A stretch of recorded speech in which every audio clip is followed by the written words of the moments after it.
Hey everyone, I'm DeAnn Perrigo and welcome to Gamel's Facebook Live for today. Have all of you been to the virtual quilt show yet? It is so cool. I went yesterday. I got to see all the amazing quilts, and you get to click on the quilt and then it brings you up detailed pictures, stuff about why it was made, who made it, their picture, front and back pictures of the quilts. You need to go. And then there's the vendor mall. You can buy all sorts of stuff that you need. You can even chat live with the people in the booth. You just set up a time with them and off you go. And then classes. Have you checked out the classes? And they keep adding more because as the classes fill up, the teachers go, hey, I can do another one. So even if the class that you wanted was full, check back again because there might be an opening. But hello again, I'm DeAnn Perrigo, and I'm going to check here with my laptop because I want to make sure that I can answer any questions as they come up when we're talking today about one of my favorite things. One of my favorite things, and it's not shown on my laptop, bummer. One of my favorite things here in my studio is a plastic bin. Nothing fancy, but it does a lot of work. It was one of the first things that I bought when I started my business. Because when I first began, I traveled to different places. I traveled to our quilt guild. I traveled to different quilt shops that didn't have long arms, and I would meet my customers there. I would take classes with them, and they would then ask me to quilt their quilts for them. And I wanted to make sure that when I took their things from that store or guild meeting or wherever, that it was only their things all in one place. I couldn't dump it out because sometimes not only would I have their quilt top and their quilt back and maybe some batting, but sometimes if we had been in a block of the month type class together, they might also say, oh, here are all the embellishments for this quilt. I know you don't want me to put them on now, but can I keep them with the rest of the quilt so I don't lose them? So I might have those in my bin as well. I might have their binding. I'm down to just one person, but I still do her binding for her. But I might have binding in there.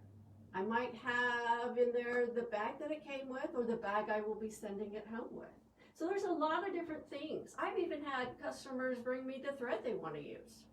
So there's a lot of things that I can keep in this bin and it can stay safe. I can store it underneath my machine and know that it's not going to be covered with a envelope fuzz from Minky if I put a Minky backing on my quilt. So it keeps it clean, it keeps it safe, it keeps it all together. And another thing that I do now in our present time is I can take this bin and set it on the front porch. And my customer can come set her quilt in there, wave at my Ring doorbell, walk away, and then I can go down, put the lid on, and bring it up and put it in quarantine. I have a couple in quarantine now. They're under my table right here. I have one that's in quarantine to check in. It's been a week. I can do that now. And then I have one in quarantine to check out because I want to make sure that my quilts, when they go out, don't have any germs on it either. I don't have pets, but I also know that keeping a customer's quilt in here that may have had pets, I'm also not contaminating with pet dander or pet hair or anything like that from one quilt to another. So those are all some of the good reasons for using a bin. But how do I use it besides just putting things in? One of the things that I do is when I check in a quilt, I use these address labels. I just write on them, I have their name, the date they checked it in, and then a little bit about each of the quilts that may be in there, because there may be more than one quilt in if they're purchasing their batting from me and there is room. I have, let's see, underneath my machine I have one bin that has 5 customer quilts in. I have one that has 1 customer quilt in. Size, batting, number of things they have in, all matter. But let's look at how I use them underneath my machine. It's a great storage place for this.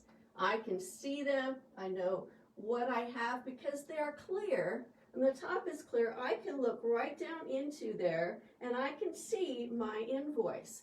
All the information that I need to complete that quilt for that customer and how to get a hold of the customer. And they also have the information that is on there as well that they took home, so they know how to get a hold of me for every particular quilt that they may have dropped off. So let's look at one of these bins. In this bin,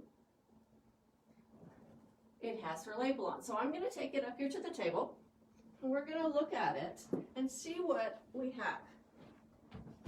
And yes, I do have permission for her to have her quilts shown here. Her name is Nancy. And you can see the date over here that I checked in these quilts. There are several of them in here, at least 2. And they're listed right here. It has my invoice number. It has the size of the quilt. And it has the type of quilting that I'm going to put on. These 2 are custom quilts. But it may be edge to edge where I put E to E, or it may be semi, whatever it is, I can look at it and know that if I have a certain amount of time in the next 2 days, I know I can get that one done. So let's do that particular quilt. And when I take it out of the bin and put it on, then I can just cross it out so I know that I've removed it from the bin. That is one of my very favorite things. But there are a lot of other favorite things. What are some of your favorite things? And I wish I had comments on here. I don't have very many yet. Oh, Leavenworth, Kansas. Hey there. So let's look at a couple other little things while we have the next couple minutes. Where can you get these bins? Oh, good question, Brad. Thank you. You can get these bins at any of the major stores. Walmart, our local one here is Fred Meyer, Target. You can probably even get them at Home Depot and places like that. They're not expensive. But, like for me, one of the most important things is that they close. They close so I can tip it over, whatever I need, and I'm not going to dump anything out. I could do that. So, we have a minute or 2 left. So I just thought I would share with you a couple other fun things that are some of my favorites. So,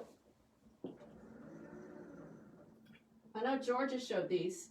These are my Gamel thread snips. These are so cool. They're curved. They get right up next to the fabric and you can clip off and you won't damage your fabric. And the other thing that a lot of you don't know about probably, this is a ballpoint awl. This is something I learned way back when I first started quilting. And this is really handy for grabbing stitches. If you need to pull a few stitches out, you have run out of bobbin, you need to pull the stitches back a little bit, because we all know that we don't do more than that. At least not very often. But these will get right underneath the stitch, pull it out, but it's not sharp. It's nice and dull right here at the end, so it's not going to snag or tear at the fabric. Another little handy thing. And these can both be gotten from your Gamel dealer. You need to check out with your Gamel dealer. See what all they have. It's fabulous, all the things that didn't know you needed until they show you how to use them. A couple of your viewers are wanting to know what size are these bins. That's a good question. I would say they're about 16 by 20 or so. I just went and got them about this size. I really wasn't worried about what will fit quilts in. So I'd say they're about 8 inches high. They're about 20 inches long and probably about 16 wide, somewhere in that range. And if you look at the 2 that are on here, they're not exactly the same. One's a little higher, one's a little longer. Doesn't really matter. Any other questions that we have? Oh, you have the same light wall fixtures. Yep. So, well, thank you so much. And I hope you all will get back with us this afternoon at 3 o'clock Central Time, because we're on Facebook Live. We're here at 8:30. West Coast is 8:30. Central Time it's 10:30. And then again at 3 Central Time. Before you go, someone would like to know about your computer monitor on your wall over here. My computer monitor was the television, the flat screen TV that was in our front living room. And I felt it worked better up here. And so my husband, Brad, who you've been hearing, and he's been managing our camera, he put that up there for me. Thank you, Brad. It's really handy. It's just connected back to my computer and it mirrors.